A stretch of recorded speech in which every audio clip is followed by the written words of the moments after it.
So, hello now, this is your girl Ango, and today I will be talking about stepping over our limitations and self-management.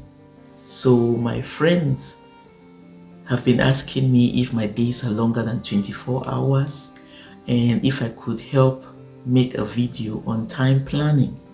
And yeah, please subscribe and share if you've not done so, and let's get on.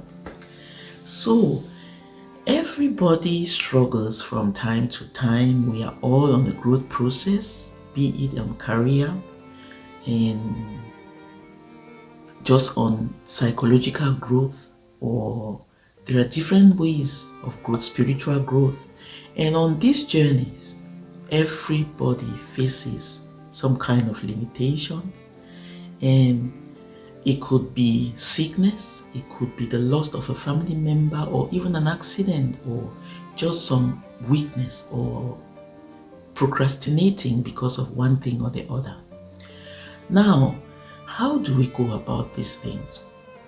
When we have these limitations, there are times that we suddenly realize, we have this sudden realization of self-neglect, and the excitement or the unconscious excitement makes us announce it.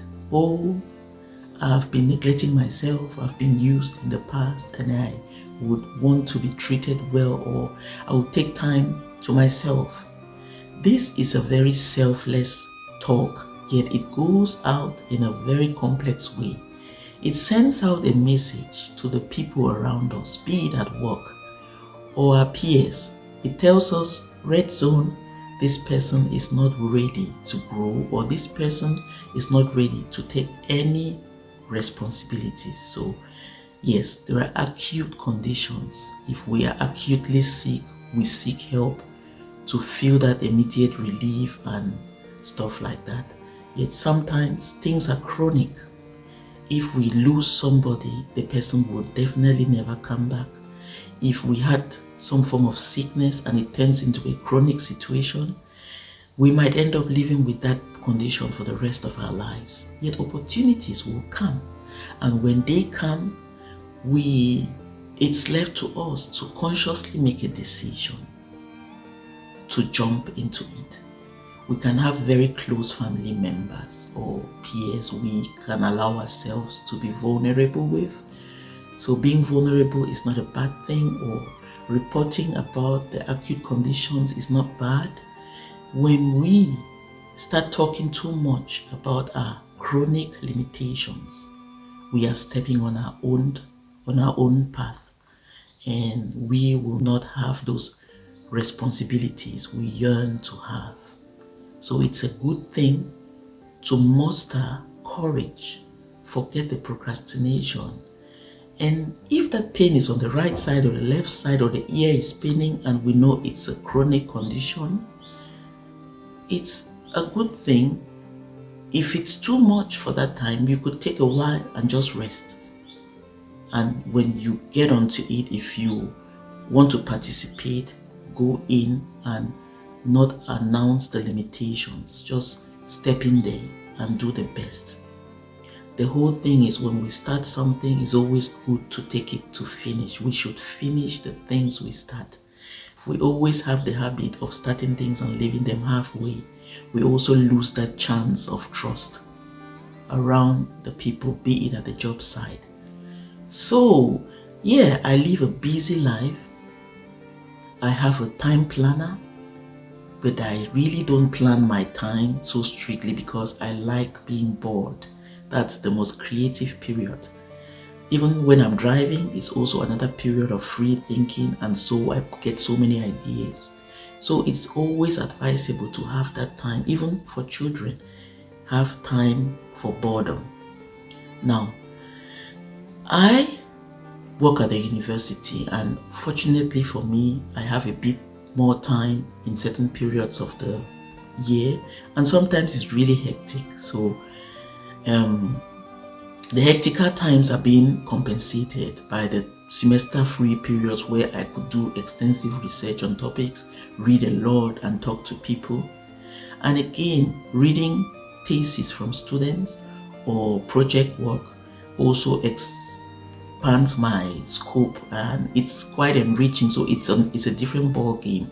There are people who are on track. They have to always hand in sprint work every 2 weeks. Every week at the end of the day, you must account for what you've been doing during the day. So that's different. But I would just call it the 9 to 5 or the 8 to 4 job. I have a regular job, which is at the uni, and I run this IT club for young boys and girls. So I take children from 8, 9 to about 17, and they come in on certain days during the week and do hands-on projects. So it could look quite strenuous, and it could be, depending on how we go about it.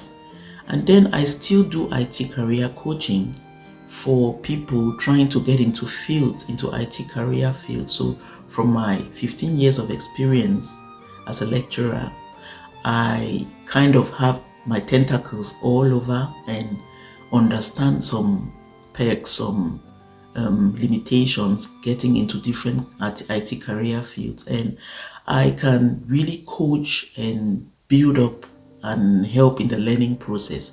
So that's another side hustle of mine. And how do I do on a typical day? I do self-management in the sense that I too struggle. I struggle from time to time. Sometimes I really struggle even getting out of the bed. You cannot imagine, but if my day doesn't seem to be motivating, or if my plan for the day is too choked up, I really struggle sometimes to get out of bed. And I struggle to make my steps. I like the health thing, the 10,000 steps, the 12,000 steps in a day, but sometimes I struggle to make my steps. So this is how a regular full day will look like for me. If I get up, say at 7:30 and prepare myself, I could be at work at 9. So the children are generally out of the house by 8. So if I'm at work at 9 a.m. on a day like Monday, I choose to work less than, because I will have club children on that day. So if I leave work at 3 p.m., I would be at the club, say at 3:30 or 3:45. So that's a 30 to 45 minutes drive, depending on the traffic. And when I get there, I just quickly set up the things I need to be doing, all the projects, and open the window, air the place. And at, say, by 4, if the children come in, I will take about 2 sets of children on Mondays. So from 4 to 5 and 5 to 6.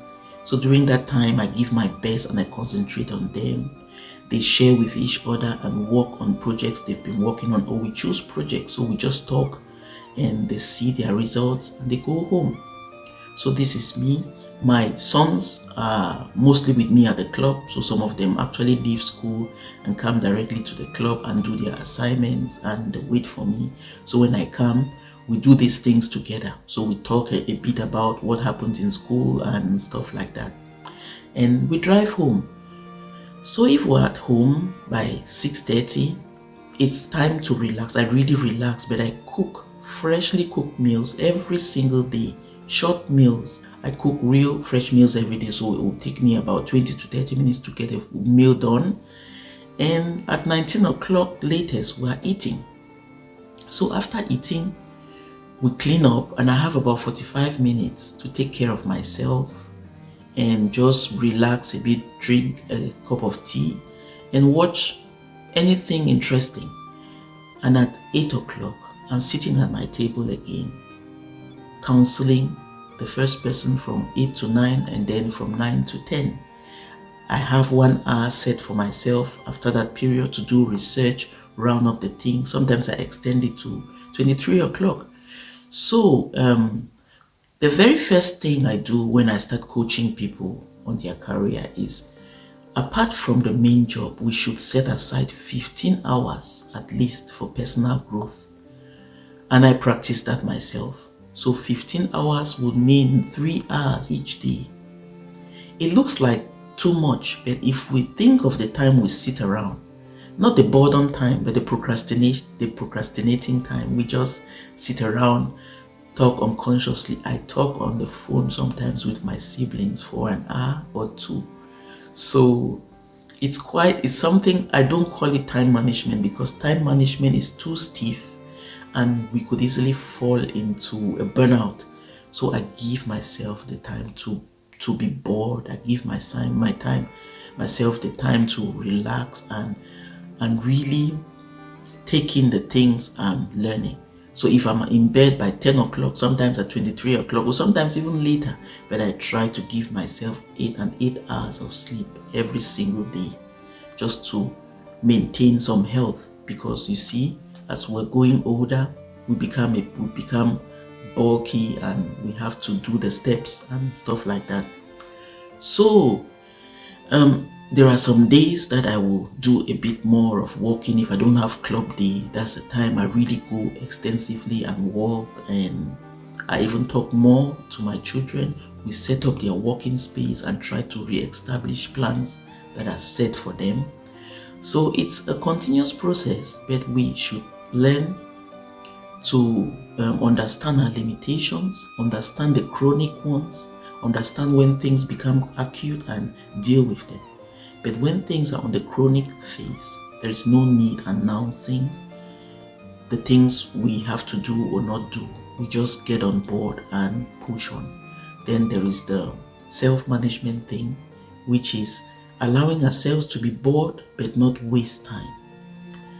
As we grow, we will have different working groups. We will have different like-minded groups, because sometimes it's very easy to try to navigate ourselves to continuously find like-minded groups. Yet, growth process is something that needs a very dynamic set of people, set of things. We learn things, we unlearn things, we learn things and unlearn. So it's not easy to change your family, as well as it's not easy to change like-minded groups. Everybody grows in a complex way. So we find ways of exchanging our perspectives, and even in disagreement, we grow. So we learn to walk away when things become very toxic. That's quite fine. Yet when things are fine and we could find growth, we try to pull each other, we try to talk, we try to accept, listen to people's voices and understand, because all this will lead to personal growth.